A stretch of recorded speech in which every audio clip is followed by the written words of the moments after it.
নৰেন্দ্ৰ মোদী মিছলিয়াৰ চৰ্দাৰ বিজেপিয়ে 2 কোটি চাকৰি দিলেনে 15 লাখকৈ ধন একাউণ্টত সোমালনে বৰপেটাত বিজেপিক তুলাধনা দিলে মল্লিকাৰ্জুন খাৰ্গে 7 মেত অনুষ্ঠিত হ'ব তৃতীয় পৰ্যায়ৰ নিৰ্বাচন তৃতীয় পৰ্যায়ত দেশৰ মুঠ 95টা সমষ্টিত অনুষ্ঠিত হ'ব নিৰ্বাচন তৃতীয় পৰ্যায়ত অসমৰো 4 সমষ্টিত অনুষ্ঠিত হ'ব ভোটগ্ৰহণ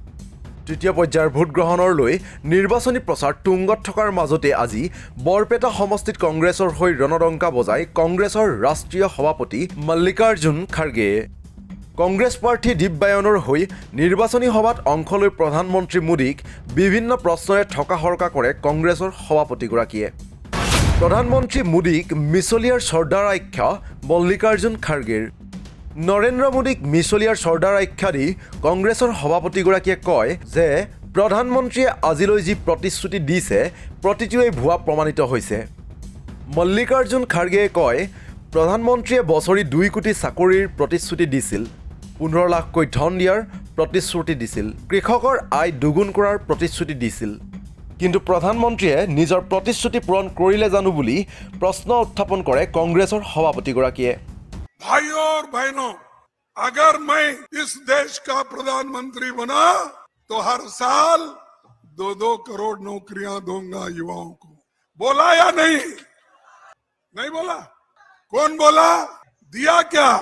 नहीं दिया अरे बाप मोदी कैसा झूठ बोलता जी वो देश का प्रधानमंत्री है झूठ बोलता है तो झूठ बोलता है मोदी अरे वो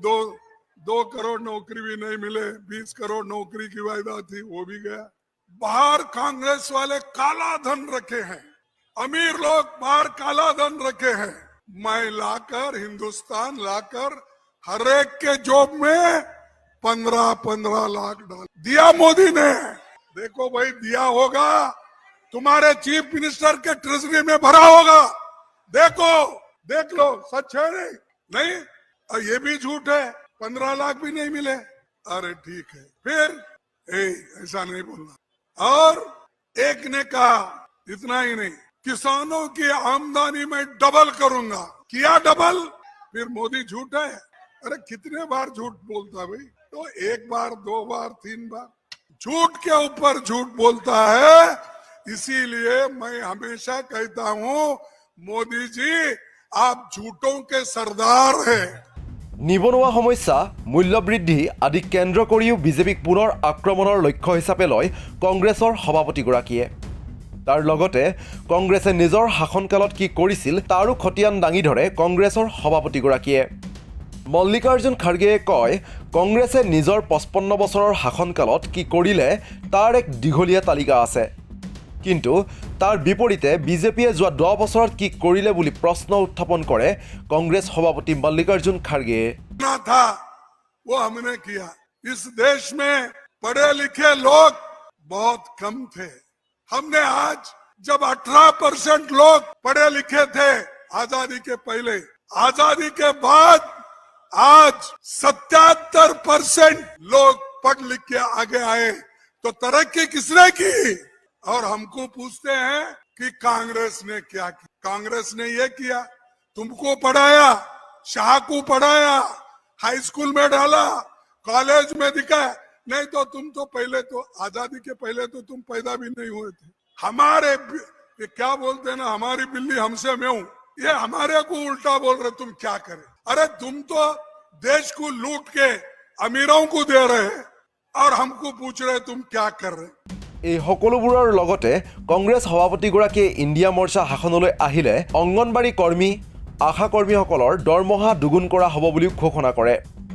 লগতে খালী হৈ থকা 30 লাখ চৰকাৰী চাকৰিত ভৰ্তি প্ৰক্ৰিয়া সম্পূৰ্ণ কৰা হ'ব বুলিও পুনৰ এবাৰ মন্তব্য কৰে কংগ্ৰেছৰ সভাপতিগৰাকীয়ে উল্লেখ্য যে বৰপেটাত জনসভাত অংশ লোৱাৰ পূৰ্বে গুৱাহাটীত এক সংবাদমেল সম্বোধন কৰে কংগ্ৰেছৰ সভাপতিগৰাকীয়ে সংবাদমেলত প্ৰধানমন্ত্ৰী নৰেন্দ্ৰ মোদীক লক্ষ্য হিচাপে মল্লিকাৰ্জুন খাৰ্গেয়ে কয় যে প্ৰধানমন্ত্ৰীগৰাকীয়ে কংগ্ৰেছৰ ইস্তাহাৰখন এবাৰ পঢ়ি চোৱা উচিত মল্লিকাৰ্জুন খাৰ্গেয়ে কয় যদি প্ৰধানমন্ত্ৰীয়ে কংগ্ৰেছৰ ইস্তাহাৰখন পঢ়ে তাৰ পাছতে তেওঁৰ লগত সেই বিষয়ত আলোচনা কৰিব পাৰিব নিজৰ মন্তব্যত প্ৰধানমন্ত্ৰী মোদীক সমালোচনা কৰাৰ লগতে অসমৰ মুখ্যমন্ত্ৰী সন্দৰ্ভতো নিজৰ প্ৰতিক্ৰিয়া নিদিওঁ বুলি মন্তব্য কৰে কংগ্ৰেছৰ সভাপতিগৰাকীয়ে। I have spoken to Modi, not your CM, because I am a leader of opposition in Rajya Sabha. I was also in Lok Sabha. So I have little bit competency in parliamentary affairs. So who is my opponent in parliament? Rajya Sabha? Tell me. Modi. So I will speak to Modi why he bothers about it. Let him face our people here, then speak about me. বিজেপিয়ে হিন্দু মুছলমানৰ নামত জনতাক বিভক্ত কৰিব বিচৰা বুলিও অভিযোগ উত্থাপন কৰে কংগ্ৰেছৰ সভাপতি মল্লিকাৰ্জুন খাৰ্গেয়ে। মল্লিকাৰ্জুন খাৰ্গেয়ে কয় কংগ্ৰেছৰ ইস্তাহাৰৰ ক'তো হিন্দু মুছলমানৰ নাম উল্লেখ নাই। খাৰ্গেয়ে কয় যে কংগ্ৰেছৰ 5টা ন্যায় আৰু 25টা গেৰাণ্টি সকলোৰে বাবে সমান। গুৱাহাটী সংবাদমেলৰ পৰাই প্ৰধানমন্ত্ৰী মোদীৰ মন্তব্যত কোনেও গুৰুত্ব নিদিয়ে বুলিও মন্তব্য কৰে মল্লিকাৰ্জুন খাৰ্গেয়ে। নিউজ ডেস্ক ৰিপৰ্ট, দি ক্ৰছ কাৰেণ্ট।